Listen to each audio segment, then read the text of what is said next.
So hello, good morning India, welcome to the current exam. इस class में हम 4 दिसंबर का करंट अफेयर्स कवर करेंगे, जिसमें हम यूपी के एक नवीनतम ज़िले के बारे में बात करेंगे, एशियाई स्पोर्ट्स गेम्स के बारे में बात करेंगे, मारबर्ग वायरस के बारे में, पहला वर्टिकल रेल ब्रिज, अंतर्राष्ट्रीय विकलांग दिवस और यूनेस्को शीर्ष विरासत गंतव्य स्थल। ठीक है, तो इनके बारे में हम जानकारी प्राप्त करेंगे। तो चलिए शुरू करते हैं। क्वेश्चन नंबर 1, हाल ही में चर्चा में रहे नवीनतम जिले महाकुंभ क्षेत्र। ठीक है, इसका संबंध किससे है? तो अभी महाकुंभ होने वाला है, महाकुंभ 2025। ठीक है, तो इसके लिए यूपी गवर्नमेंट ने, योगी जी ने एक नया जिला ही घोषित किया गया है। जो भी महाकुंभ का वो इलाका होगा ना, संगम नगरी का, तो उसको एक जिला ही घोषित कर दिया गया है। और ये जिला तभी तक रहेगा जब तक ये कुंभ चलेगा, मतलब परमानेंट नहीं है, ये टेम्परेरी जिला बनाया गया है। ठीक है, तो महाकुंभ क्या होता है? हर 12 साल में होता है, एवरी 12 ईयर में महाकुंभ आयोजित किया जाता है। तो कहाँ हो रहा है? यूपी के प्रयागराज में। ठीक है, तो यूपी के प्रयागराज में ये आयोजन हो रहा है इसका, और इसी यहीं पर इसको नया जिला बनाया गया है। ठीक है, तो इसका आंसर कौन सा होगा? Option number B correct answer होगा।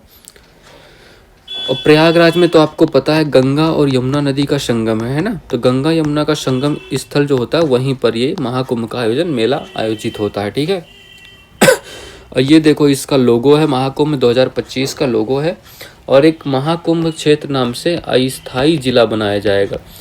आपको ये अस्थायी जिला ही याद रखना। ठीक है, अभी कितने हो गए टोटल? अभी यूपी में कितने जिले हो गए? इसको लेकर 76 हो गए, बट ये फिर 75 ही हो जाएंगे। ठीक है, जब ये जैसे ही कुंभ खत्म होगा।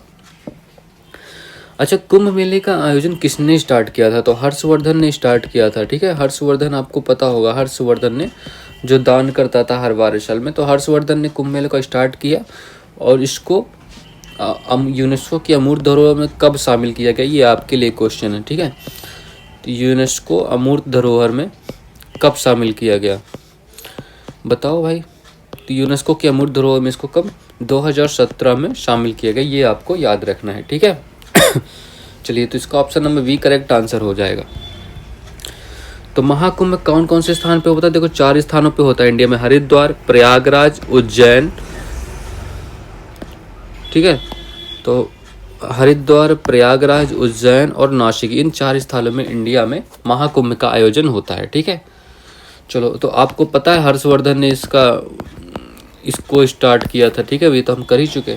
चलो ठीक है, चलो अब बताओ, ये कुछ स्टेट्स हैं, इनकी ऑर्गेनाइजेशन मतलब इनकी स्थापना कब हुई, फाउंडेशन कब हुई? ठीक है, तो आंध्र प्रदेश की स्थापना कब हुई? 1953 में। मैं भी इसकी एक ट्रिक बताऊंगा आपको, जिससे आप आसानी से याद कर पाओगे। राजस्थान की स्थापना 1956 में। महाराष्ट्र एंड गुजरात की स्थापना जब मुंबई को तोड़ा गया तो 1960 में। ठीक है, ठीक है, तो देखो और 19 एक यहाँ पे एक और ऐड करना है, नागालैंड को ऐड कर देना। ठीक है, नागालैंड, इसकी स्थापना कब हुई थी? 1963 में। हरियाणा की स्थापना कब हुई? 1966 में। हिमाचल प्रदेश 1971। ठीक है, तो हिमाचल प्रदेश 1971। मेघालय, मणिपुर एंड त्रिपुरा कब हुई थी? 1972 में। इन तीनों की एक साथ स्थापना हुई थी। ओके, और ये सिक्किम की स्थापना 1975 में। अरुणाचल प्रदेश, गोवा, मिजोरम, इनकी स्थापना 1987 में। और छत्तीसगढ़, उत्तराखंड, झारखंड की स्थापना कब हुई थी? 2000 में हुई थी। और तेलंगाना लेटेस्ट है सबसे, 2014 में राज्य बना। ठीक है, तो ये डेट आपको याद रखना है। एक ट्रिक है इसकी, आप लोग याद रख सकते हो, याद रख लेना। तो आराम नहीं, ठीक है, आराम नहीं हिमाचल में। तो आराम नहीं हिमाचल में, सिक्किम अरुणाचल छोड़ो। ठीक है, सिक्किम अरुणाचल छोड़ो, गोवा में रम पिएंगे। तो गोवा में रम पिएंगे। ठीक है, तो ये आपकी ट्रिक है, इसको याद रखना। तो आराम नहीं हिमाचल में, तो आराम आंध्र प्रदेश, राजस्थान, महाराष्ट्र, नहीं नागालैंड, हरियाणा। हिमाचल में, तो हिमाचल तो आ ही गया, में से मेघालय, मणिपुर, त्रिपुरा। सिक्किम अरुणाचल छोड़ो, गोवा में रम पिएंगे। ठीक है, तो इस तरह से आप याद रख सकते हो। चलो नेक्स्ट क्वेश्चन करते हैं। क्वेश्चन नंबर 2, हाल ही में पवन कंपेली ने किस देश में आयोजित पहले एशियाई ई स्पोर्ट्स गेम 2024 में देश के लिए पहला कांस्य पदक जीता? तो भैया तो पहली बात तो ये जो एशियन ई स्पोर्ट्स गेम है पहली बार हो रहा है, ठीक है। तो ई स्पोर्ट्स गेम तो इसलिए ये इम्पोर्टेंट भी है, ठीक है। तो ये पहली बार हो रहा है, फर्स्ट टाइम। और कहाँ हो रहा है? ये बैंकॉक थाईलैंड में हो रहा है। बैंकॉक थाईलैंड की राजधानी है, ठीक है। तो बैंकॉक थाईलैंड में इसका आयोजन हो रहा है। तो option number B correct answer हो जाएगा इसका, ठीक है। तो इसमें पवन ने, ये पवन साहब हैं जो हमारे, ठीक है, ये है तो पवन ने कौन से गेम में? ई फुटबॉल में। तो ई फुटबॉल में पहला, इंडिया के लिए पहला ब्रॉन्ज पदक जीता, ठीक है। तो पहला पदक जो ब्रॉन्ज है उसको जीता। अब ब्रॉन्ज तो आपको पता होगा ना, कॉपर और टिन से मिलकर बनता है ना। तो ब्रॉन्ज आप ये भी याद रखना। इनको एक और नाम से जाना जाता है, मिस्टर टॉम बॉय के नाम से जाना जाता है, ठीक है। तो मिस्टर टॉम बॉय इन्हीं को कहा जाता है, तो ये भी आपको याद रखना है। और किसके खिलाफ इन्होंने जीता था? इनको अपोजिशन में कौन था? इन्होंने किसको हराया? तो आसगार्ड जो इंडोनेशिया के प्लेयर थे उनको हराया गया, ठीक है। तो आसगार्ड इंडोनेशिया के प्लेयर थे, इनको हराकर इन्होंने ब्रॉन्ज पदक जीता। इतनी बातें आप करना। अच्छा एक और बताओ, पीतल किसका मिक्सचर होता है? पीतल जो होता है, ब्रास जिसे आप कहते हैं, तो ये कॉपर और जस्ता, कॉपर और जिंक का, ठीक है, कॉपर और जिंक का मिक्सचर होता है। तो एशियन स्पोर्ट्स गेम में ब्रॉन्ज पदक बैंकॉक थाईलैंड में जीता गया, ठीक है। अभी चलो अच्छा कुछ चीज़ें और भी बता ही दो यार, फिर अब इतना बता ही रहे हो। थाईलैंड की करेंसी क्या है? तो यहाँ की करेंसी बताओ। कैपिटल तो बैंकॉक बता ही दिया आपने। और कौन कौन सी एक्सरसाइज इन्होंने भारत के साथ की है? तो करेंसी हो गई 62, ठीक है, 62 नाम की करेंसी है। और मैत्री और अयुत्या 2 मिलिट्री एक्सरसाइज हैं यहाँ थाईलैंड के साथ, ठीक है। तो ये भी आपको याद रखना है। मलेशिया का आपको पता ही है, कोलालमपुर कल वाली क्लास में हमने कराया था, ठीक है। यहाँ इंटरनेशनल बैडमिंटन फेडरेशन का हेडक्वार्टर भी है। चलो तो option number B correct answer होगा इसका। पेरिस ओलंपिक के बारे में बताओ भाई। तो पेरिस ओलंपिक में कुल कितने? 0 + 1 + 5 = 6 मेडल आए, ठीक है, इंडिया के लिए। तो इंडिया के लिए पेरिस ओलंपिक 6 मेडल आए। इसमें कौन सी रैंक थी? भारत की 71 रैंक थी, पाकिस्तान से भी नीचे था, क्योंकि पाकिस्तान को एक गोल्ड मिला था, नीरज चोपड़ा से उन्होंने छीना था। तो इस सिल्वर मेडल किसका था? तो सिल्वर मेडल नीरज चोपड़ा ने जीता भाला फेंक में, तो ठीक है, नीरज चोपड़ा जी ने जीता भाला फेंक में और यहाँ पे पहला ब्रॉन्ज मेडल किसका था? तो ब्रॉन्ज मेडल जीता था मनु भाकर ने, शूटिंग में, है ना। तो मनु भाकर आपको याद होगा। वेट अ मिनट यार, क्या हो गया पेंसिल को? चार्ज नहीं किया था क्या तुम लोगों ने? तो मनु भाकर, ठीक है, तो मनु भाकर को ब्रॉन्ज मेडल मिला था। अरे क्या हो गया, ठीक है। तो मनु भाकर आपको याद रखना, मनु भाकर को पेरिस ओलंपिक 2024 में पहला मेडल मिला था ब्रॉन्ज, जो भी। अच्छा पेरिस पैरा ओलंपिक के बारे में बताओ। तो इसमें कितने मेडल हुए टोटल? इसमें 7 गोल्ड आए, ठीक है। और टोटल मेडल कितने थे? 29 टोटल मेडल थे। और इसमें रैंक कितनी थी भारत की? 18th रैंक थी, ओके। और पहला गोल्ड किसको मिला था इसमें? अवनी लेखरा, आप जानते होगे। तो अवनी लेखरा का खेल बता दो आप। तो पहला गोल्ड मिला अवनी लेखरा को। किस खेल से संबंधित है ये शूटिंग से संबंधित है, ठीक है। तो शूटिंग से संबंधित है। चलो नेक्स्ट कर, ये दोनों पेरिस में हुए थे, है ना। तो आपको इतना तो पता ही होगा। क्वेश्चन नंबर 3, हाल ही में मारबर्ग वायरस से कहाँ 15 से अधिक लोगों की मौत हुई है? तो बताओ भाई, सबसे पहले मारबर्ग वायरस है क्या? मारबर्ग वायरस, इसका जन्म कहाँ हुआ, कहाँ से इसकी उत्पत्ति हुई? इसको एक और नाम से जानते हैं, ब्लीडिंग आई। तो ठीक है, ब्लीडिंग आई वायरस।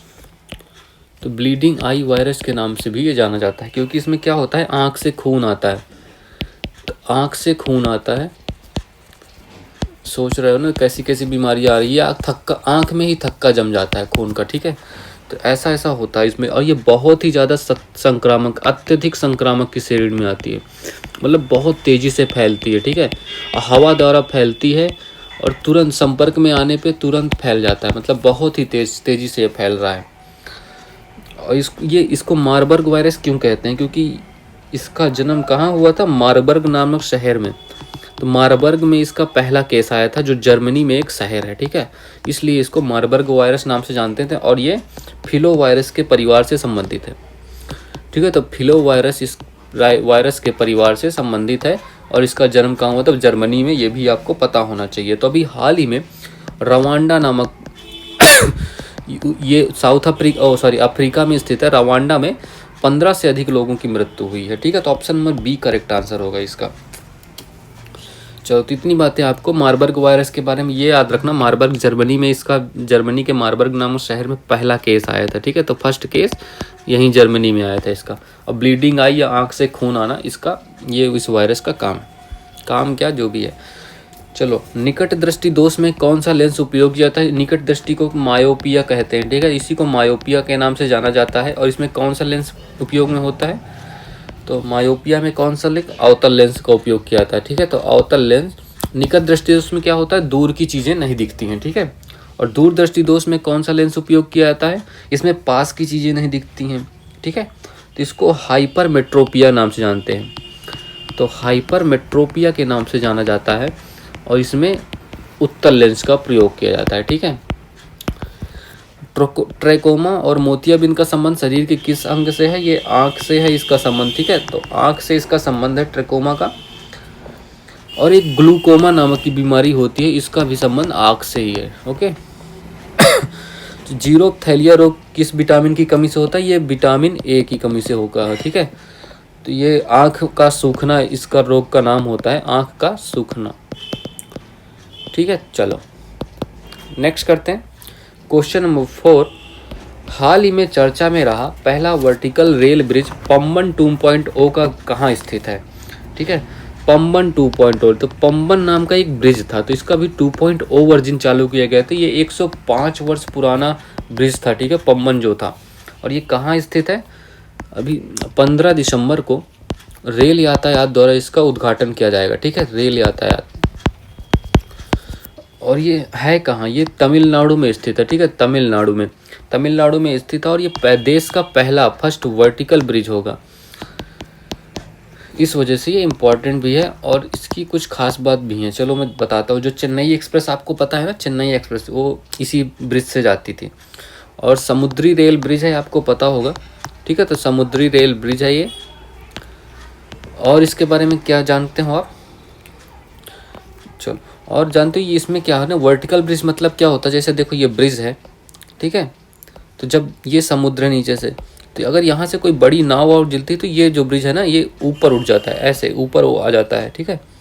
तो ऐसे आ जाता है ये ब्रिज, और यहाँ से नाव, ये पूरी नाव निकल जाती है, फिर सीधा हो जाता है। तो इसलिए, और ये कितनी, इसकी ऊंचाई कितनी होगी पम्बन की? तो 17 मीटर ये ऊपर उठेगा। ठीक है। तो 17 मीटर ऊपर उठेगा। और इस ब्रिज में अब रेलगाड़ी की स्पीड कितनी होगी? 80 किलोमीटर पर आवर। ठीक है। 80 किलोमीटर पर आवर की स्पीड होगी। और इसकी लेंथ कितनी है? 2.1 किलोमीटर। ठीक है। और कहाँ से कहाँ तक है? तो पम्बन द्वीप में, तो पम्बन द्वीप के मंडपम से, ठीक है, पम्बन द्वीप के मंडपम से कहाँ तक जाएगा? रामेश्वरम तक। ठीक है। तो रामेश्वरम तक एक इसकी कनेक्टिविटी है। ठीक है। तो इतनी बातें आपको याद रखना है। तो ये कहाँ है? तमिलनाडु में। Option number D correct answer होगा इसका। अब देखो, ये नया बन रहा है, ये 2.0 वर्जन है पम्बन का। ठीक है। तो पम्बन का ये 2.0 वर्जन है। ये पुराना पम्बन ब्रिज है। इसमें क्या था ना, ये बहुत पुराना है, 105 साल पुराना है। तो इसमें रेलगाड़ी की स्पीड 2 से 5 किलोमीटर के बीच में हो करती थी। ठीक है। मैक्सिमम 10 किलोमीटर होती थी। बट तो इसमें बहुत ज़्यादा टाइम लगता था। ठीक है। तो बहुत ज़्यादा टाइम का वेस्ट होता था। अभी जो ये नया बन गया है ना, इसमें आप 80 किलोमीटर पर आवर की स्पीड से ट्रेनें चलेंगी। ठीक है। तो अब टाइम की बचत होगी और हर चीज़ की वजह, ये इसको टूटने का डर था, बहुत पुराना था, इसलिए इसको बनाया गया है भी लेटेस्ट वर्जन। ठीक है। 2.0 वर्जन है। चलो, भारत में नदी के ऊपर निर्मित सबसे लंबा पुल कौन सा है? ढोला सादिया पुल। आपको पता होगा ही, कितना पढ़ाया है मैंने इसको, ढोला सादिया को बहुत पढ़ाया है। तो ढोला सादिया पुल है, इसकी इसका लंबाई कितनी है? भूपेन हजारिका के नाम से भी जाना जाता है ये, आपको है ना। तो भूपेन हजारिका के नाम से भी जाना जाता है। कहाँ है ये? असम में। असम में ही ना। इसकी लेंथ कितनी है, लंबाई कितनी है? 9.15 किलोमीटर। ठीक है। नदी के ऊपर ये सबसे लंबा ब्रिज है। भारत में समुद्र के ऊपर निर्मित सबसे लंबा पुल कौन है? अभी लेटेस्ट बना था, अटल सेतु, लास्ट ईयर। ठीक है। अटल सेतु ब्रिज है। इसकी लंबाई कितनी है? 21.8 किलोमीटर। ठीक है, तो ये समुद्र के ऊपर भारत में सबसे लंबा पुल है और मुंबई से नवी मुंबई तक की इसकी दूरी है। ठीक है, तो मुंबई से नवी मुंबई। ठीक है, पुथुंडू उत्सव कहाँ मनाया जाता है? ये तमिलनाडु का उत्सव है और पहले नाइट स्ट्रीट रेसिंग कहाँ आयोजित की जाएगी? चेन्नई में ये आयोजित की जाएगी। ठीक है, चलो नेक्स्ट क्वेश्चन करते हैं। क्वेश्चन नंबर 5, हाल ही में अंतर्राष्ट्रीय विकलांग दिवस 2024 कब मनाया गया है? तो अंतर्राष्ट्रीय इंटरनेशनल विकलांग दिवस ये कब मनाया गया है? ठीक है, तो इसका बताओ। ये भी 3 दिसंबर को मनाया गया है। ठीक है, तो अंतर्राष्ट्रीय विकलांग दिवस कब मनाया गया है? 3 दिसंबर को। ठीक है, 3 दिसंबर को मनाया जाएगा। इसकी घोषणा कब हुई थी? यूएनओ ने घोषणा की थी और कब की थी इसकी? 1992 में इसकी घोषणा हुई थी। ओके, तो international day of person with disabilities अभी लेटेस्ट में ये मनाया गया है। और भारत में भी एक प्रोग्राम है दिव्यांग जनों के लिए, सुगम भारत अभियान। ये आपको याद होगा या नहीं पता नहीं। सुगम भारत अभियान ये भी आपको पता होना चाहिए, पूछा जा सकता है। तो ये भारत में दिव्यांग जनों के लिए 2015 में चालू किया गया था। ठीक है, तो ये भी आपको पता होना चाहिए। इसकी थीम वैसे पूछेगा नहीं, स्टिल अब पढ़ रहे हैं तो कर ही लेते हैं, क्यों छूटे कुछ। ठीक है, तो समावेशी और टिकाऊ विकास, समावेशी और टिकाऊ विकास के लिए, समावेशी और टिकाऊ तो लिखा ही नहीं, चलो समावेशी और टिकाऊ विकास में विकलांग व्यक्तियों का योगदान है ना, इसकी थीम है। तो समावेशी और टिकाऊ विकास के लिए विकलांग व्यक्तियों का योगदान। ओके, ये इसकी थीम है। ठीक है, तो ये 3 दिसंबर को अभी लेटेस्ट में मनाया गया है और ये भारत में एक सुगम भारत अभियान नाम से एक प्रोग्राम 2015 में लॉन्च किया गया था। तो ऑप्शन नंबर सी इसका करेक्ट आंसर होगा। ओके, चलो नेक्स्ट क्वेश्चन नंबर 6, हाल ही में यूनेस्को ने किसे शीर्ष विरासत गंतव्य स्थल घोषित किया है? तो बताओ भाई। अच्छा, एक और दिवस का 4 दिसंबर को क्या मनाया था? ये नेवी डे मनाया जाएगा आज के दिन। ठीक है, तो आज के दिन ये नेवी डे के नाम से मनाया जाएगा। ठीक है, चलो, तो यूनेस्को ने अभी पश्चिम बंगाल को शीर्ष विरासत गंतव्य स्थल घोषित किया है। ठीक है तो यूनेस्को की स्थापना कब हुई थी आपको पता होना चाहिए। तो नवंबर 1945 में इसकी स्थापना हुई। इसका हेडक्वार्टर क्या है? इसका हेडक्वार्टर है पेरिस में। ठीक है, पेरिस में। और क्या है, इसके हेड कौन है फिलहाल? इसके हेड हैं अभी आंद्रे ओजोले। तो आंद्रे ओजोले इसके हेड है फिलहाल अभी नए। ठीक है, तो अभी वेस्ट बंगाल को इन्होंने पश्चिम बंगाल को शीर्ष विरासत गंतव्य स्थल के नाम से घोषित किया गया। यहीं पर आपकी दार्जिलिंग चाय यहीं की फेमस है। ठीक है, पहला जीआई टैग इसी को मिला था, दार्जिलिंग की चाय को। और सुंदरवन नेशनल पार्क भी वर्ल्ड फेमस है, ये भी यहीं पर पश्चिम बंगाल में स्थित है। ठीक है, तो ये कुछ बातें आपको याद रखनी है और इसका ऑप्शन नंबर 1 करेक्ट आंसर हो गया। चलो, तो भारत ने यूनेस्को के विश्व धरोहर में कौन कौन से स्थल हैं? तो अभी 46th बैठक कहाँ हुई थी? दिल्ली में। ठीक है, तो यहीं पर अभी लेटेस्ट जो बना है, लेटेस्ट किस नंबर का है? 43 नंबर का विश्व धरोहर मोइदम। तो मोइदम जो अहोम साम्राज्य का कब्रिस्तान है, तो अहोम साम्राज्य का कब्रिस्तान है, ये असम में स्थित है। ठीक है, तो इसको अभी लेटेस्ट में विश्व धरोहर में शामिल किया गया है। और 42 नंबर का कौन सा है? तो होयलेश्वर मंदिर 42 नंबर का है। ये कहाँ है? ये कर्नाटक में है। ठीक है, तो ये कर्नाटक में स्थित है होयलेश्वर मंदिर। और 41 नंबर ये शांति निकेतन, आपको पता होगा ना शांति निकेतन, ये वेस्ट बंगाल में है। और 40 नंबर भी बता दो, 40 नंबर का विश्व धरोहर कौन सा है? धौलावीरा। ठीक है, धौलावीरा जो गुजरात में है। तो ये लेटेस्ट कुछ 4 हैं, तो इनको याद रखना है आपको। धौलावीरा गुजरात में स्थित है। तो 46th बैठक दिल्ली में हुई थी। और लेटेस्ट कौन सा है? मोइदम जो अहोम साम्राज्य का कब्रिस्तान है, असम राज्य में स्थित है। चलो नेक्स्ट, सो दैट्स ऑल, हो गया। सो आई होप आपने सब कुछ कर लिया होगा। तो लाइक कमेंट शेयर कर देना यार, और सब्सक्राइब तो आप कर ही रहे होगे, है ना? तो ठीक है, लाइक कमेंट सब्सक्राइब कर देना यार। और अपने दोस्तों तक भी ये क्लास पहुंचानी है आपकी, ये आपकी जिम्मेदारी है। ठीक है, तो चलो, have a good day and thank you everyone. और आपके आगे के एग्ज़ामों के लिए ऑल द बेस्ट।